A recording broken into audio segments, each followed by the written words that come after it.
You chew too loud. I froze. My fork was halfway to my mouth, balancing a piece of Wagyu beef that probably cost more than my entire flight from Lagos to Seoul. I slowly lowered it. I looked across the table. Lee Min-ho, the Prince of Seoul, the heir to the Hanseong tech empire. The man who had just bought my life for the price of a corporate merger.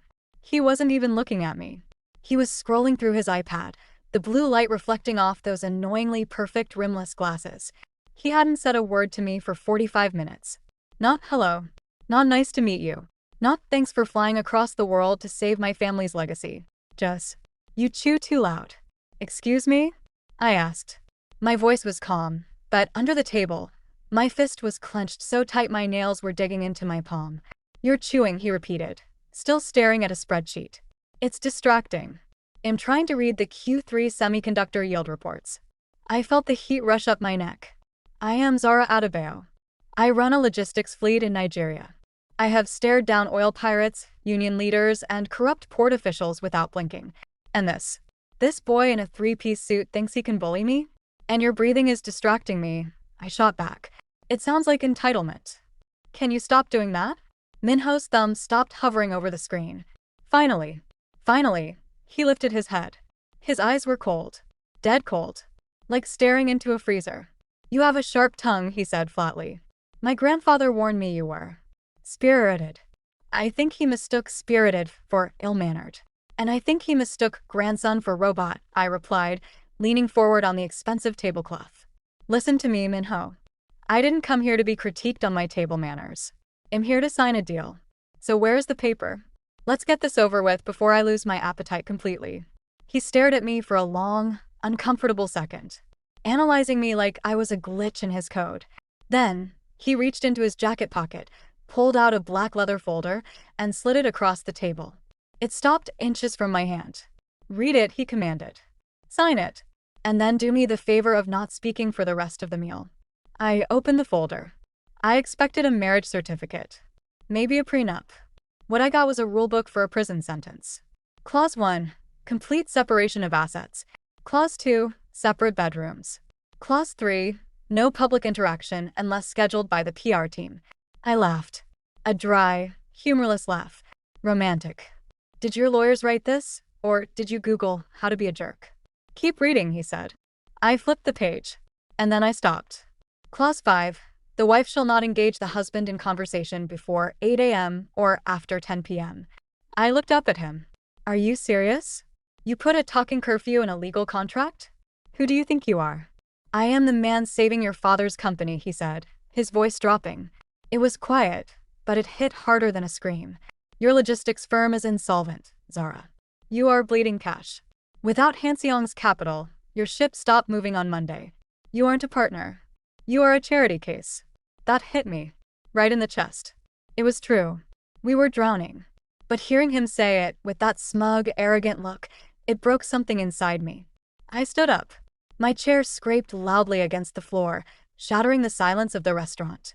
I am not a charity case, I hissed, leaning over the table. I am the guarantee. My father asked me to do this to save your grandfather's face because he can't get a loan from a Korean bank without a foreign guarantor. We are saving each other, Min-ho. But clearly, you are too busy drowning in your own ego to see it. I grabbed his fountain pen. I signed the paper. I pressed down so hard the nib almost snapped. There, I said, throwing the folder back at him. I signed your stupid contract. Now enjoy your silent dinner. I'm leaving. I grabbed my purse and walked out. I didn't look back.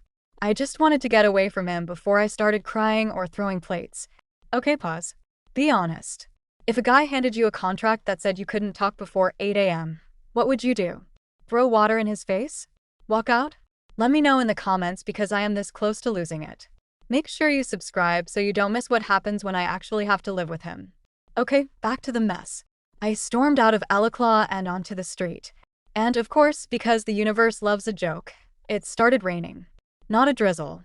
A downpour. Cold, freezing Seoul rain that soaked my white blazer in seconds. I stood there on the curb, shivering, mascara probably running down my face, and for a second, I just wanted to scream. How did I end up here? My mind flashed back to 3 days ago. Lagos. The heat. The smell of exhaust and roasting plantains. I was happy. I was free. Then the phone rang. Daddy? I had answered, laughing. Am sending the driver for the fabric samples. Zara, his voice was weak. Broken. I had never heard him sound like that. What's wrong? The creditors, he whispered. They're seizing the North Fleet. We have 48 hours, Omomi. If we don't get the liquidity from Hanseong, it's over. The legacy. The employees. Everything we built. Gone. I felt the blood drain from my face. What do they want? I'll sell the Dubai apartment. I'll liquidate my stocks. It's not enough, he said. Chairman Lee agreed to the funds. But he wants insurance. He wants a marriage alliance. He wants you to marry his grandson. No, I had screamed. Absolutely not. I am not a goat to be traded at the market. Daddy, no. Please, Zara, my father had sobbed. It's 1 year. Just 1 year. Do it for the family. Do it for me. And that was it. The guilt. The duty. It strangled me. I packed my life into 3 suitcases. I got my braids done silver, sharp and metallic like armor. And I got on that plane. And now here I was, soaking wet on a sidewalk in Gangnam, married to a man who thought I'd chewed too loud.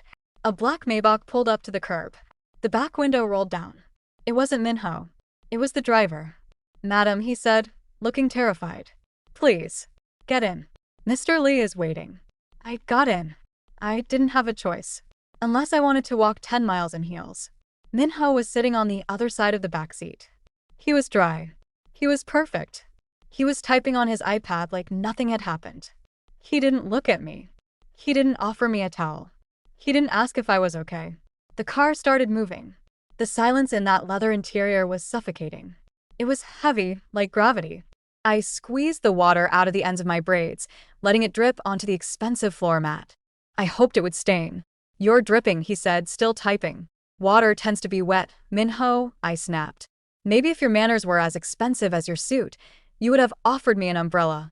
I assume a CEO would be smart enough to check the weather forecast, he replied. Monotone. Robotic. I glared at the side of his head. I wanted to throw his iPad out the window. Where are we going? I asked. Home, he said. The penthouse. And where do I sleep? Or, is that in the contract too? Do I sleep in the garage? The kennel? You sleep in the guest wing, he said. It is adequate. Adequate, I repeated. What a lovely word to describe your new wife. He finally turned. He took off his glasses and rubbed the bridge of his nose. For a split second, the mask slipped. He looked exhausted. We are not husband and wife, Zara, he said, his voice low. We are business partners who hate each other. Let's not pretend otherwise. You do your job, I do mine. In 365 days, we divorce, your father gets his money, and I get my freedom. Do you understand? I looked at him. I saw the wall he had built around himself. It was impenetrable. I understand, I said softly. I understand that you are a sad, lonely man. And I count the days until I can leave you. He put his glasses back on. The wall went back up. Good, he said. We agree on something. The elevator opened directly into the penthouse. I stepped out and, wow, it was gray. Everything was gray. The floors were polished concrete. The sofas were charcoal. The art on the walls was just black canvases. It didn't feel like a home. It felt like a museum for depressed people. Welcome home, Minho said dryly. Don't touch the sculptures. He walked briskly past the living room. Kitchen is there. Fully stocked. Do not cook anything with strong smells. I hate curry. I hate spice. I hate pepper. In Nigerian, I shouted after him. Spice is my religion. What do you expect me to eat? Boiled potatoes and sadness? Adapt, he called back. He stopped in front of a small white door near the laundry room. This is your room, he said. I opened it. It was tiny. A single bed. A small window facing a brick wall. It looked like a room for a servant. You must be joking, I said, laughing in disbelief. I have walk-in closets bigger than this. He pointed to a majestic spiral staircase made of glass and steel in the center of the room. That, he said, pointing up, is the master suite. It has a king bed, a balcony, and a jacuzzi. It is my sanctuary. He stepped in front of the stairs, blocking them with his body. You are forbidden from going up there. Forbidden. Do not even look at the stairs. Do not breathe in the direction of the stairs. Something inside me snapped. Maybe it was the jet lag. Maybe it was the you chew too loud. Maybe it was the tiny room. I smiled. A dangerous, wicked smile. Minho, I said sweetly. Im jet lagged. My back hurts. And I really, really need a jacuzzi. His eyes widened. No, he warned. Zara, don't you dare. Rule number 1 of dealing with Zara Adebayo, I said, dropping my purse on the gray floor. Never tell me what I can't do. I sprinted. I dodged past him and ran up the glass stairs. Hey, he shouted, chasing after me. Stop. That is a breach of contract. Sue me. I yelled back. I reached the top landing. Double doors. I threw them open. The room was magnificent. A view of the entire Seoul skyline. A bed that looked like a cloud. I jumped inside and slammed the heavy doors shut just as Minho reached the top. I twisted the lock. Click. Open this door. He roared, banging his fist on the wood. Zara, open it now. I can't hear you. I shouted through the wood. I'm going to take a bath. In our jacuzzi. Good night, husband. I leaned against the door, sliding down to the floor, my heart pounding in my chest. I listened to him curse in Korean on the other side. I smiled. I had won the battle. I stripped off my wet clothes, filled the tub with his expensive cedarwood bubble bath, and soaked for an hour. I slept in his bed. It smelled like him. It smelled expensive. Lonely. I fell asleep thinking I had the upper hand. I was so foolish. I didn't know the war hadn't even started. I woke up the next morning feeling victorious. The sun was streaming through the floor-to-ceiling windows. I felt rested. I felt ready to fight. I found a silk robe in his closet, navy blue, pure silk, and put it on. It trailed on the floor like a royal gown. I opened the bedroom door. Silence. Good, I thought. Maybe he went to work. Maybe I have the house to myself. I walked down the spiral stairs, visualizing the coffee I was about to make. But as I reached the halfway point, I stopped. I heard a sound. A soft, whimpering sound. Like a wounded animal. I froze, gripping the cold metal railing. I looked down into the gray living room. Minho was there. He was standing by the window, still wearing his suit from yesterday, looking disheveled. But he wasn't alone. There was a woman. She was tiny, petite. She was wearing a fragile white dress that made her look like a porcelain doll. Her long black hair was cascading down her back. She was clinging to Minho's lapels, her face buried in his chest. She was sobbing. How could you? She cried. Her voice echoed in the empty house. You promised me, Minho. You promised you would never marry her. I held my breath. I watched as Minho, the man who wouldn't even look at me, the man who called me a charity case, wrapped his arms around her. He held her tight.